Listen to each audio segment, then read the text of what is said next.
and there was an object, very high altitude, and it was going away out into space with bright flash, small flash, bright flash, and you could see it through binoculars I had, and you could see it was going away that way. It wasn't orbiting the Earth, it was going away out into space.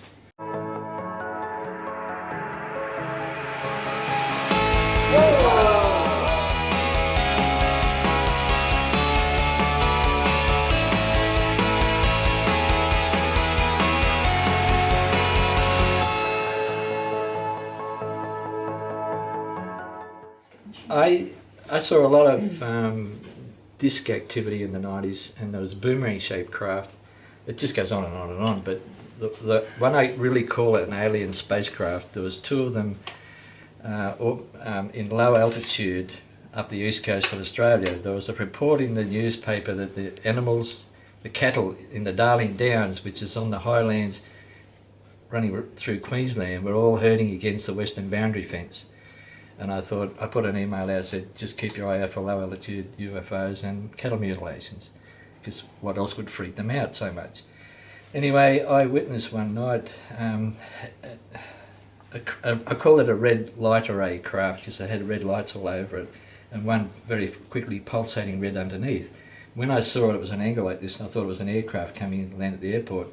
But then I thought, no, that's not even moving, you know. And suddenly it started to move towards me, but it didn't just sort of take off like that. It was just from standing still to move like that. And it was coming just a little bit to my left towards me, and I thought, oh, that's an aircraft. It's going to, you know, I'll hear the noise and it's going to blow me off the veranda, you know, because it was only like a treetop height. And I noticed that I'd just taken my camera inside and I had my binoculars, so I got full view through binoculars, looking for the pilot, tail plane, you know, identify an aircraft. There's nothing like that. Anyway, it was, I could see through the lights a yellow, faint yellow, which would be the fuselage of whatever it was, and then a black streak at the bottom, at the top, at the bottom. When I thought, well, that's probably where the pilot is, you know, because I'm convinced now it's not an aircraft. Anyway, I thought it's going to really make a noise, you know, so it was absolutely silent. And when I went down to a bit of a gully, it like followed the contour of the land. It dipped down like it followed the contour of the land, like that. Anyway, when it went past and didn't make a noise, I thought, that's definitely a UFO.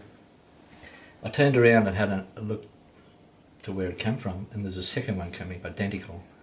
So I followed it with the binoculars as well, and it did an identical thing like that. And I saw them on two other different occasions at rooftop height. My first camera was the Sony with 8mm analog with the night shot. Sony was first to put the night shot out, so I bought one of those and I wore it out.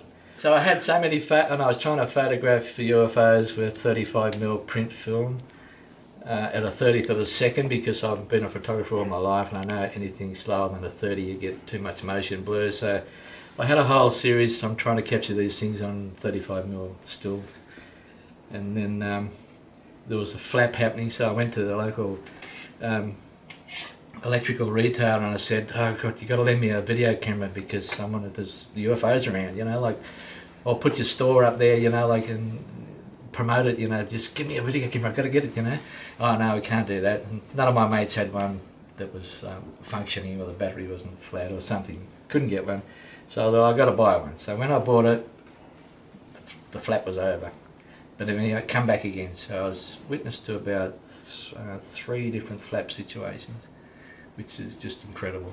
I was experimenting with a laser to try and attract them, and I found a way that I was able to bring them down closer to, I made them realise that I could see them, a dark object in the night sky, their flight path. So after indicating to the UFO, I suppose, that I was able to see the direction of flight of them, they come down low to check me out, I suppose. So I thought, well, I've got to get these things on film, you know, they're quite elusive. So I'd set cameras up on one part of the yard and then the other part, and I had a motorbike helmet on with a security camera on top, infrared, recording inside, a handheld professional still camera with a powerful flash on it, armed and ready just to press the button. And my theory was, if I can see them, I'm going to record them. I've got to show people these things, you know. So I'm ready there one night and all prepared. Anyway, this dark object, size of a small car, just at rooftop height above my head, went over, and I went, oh my God. And I just watched it go over. Oh, forgot all about the camera. I just had to press a button, you know. And it didn't show up on any of the other cameras, unfortunately, but that's how it happens, you know. Like, you become, particularly the close sightings, it's just, you become awestruck by it.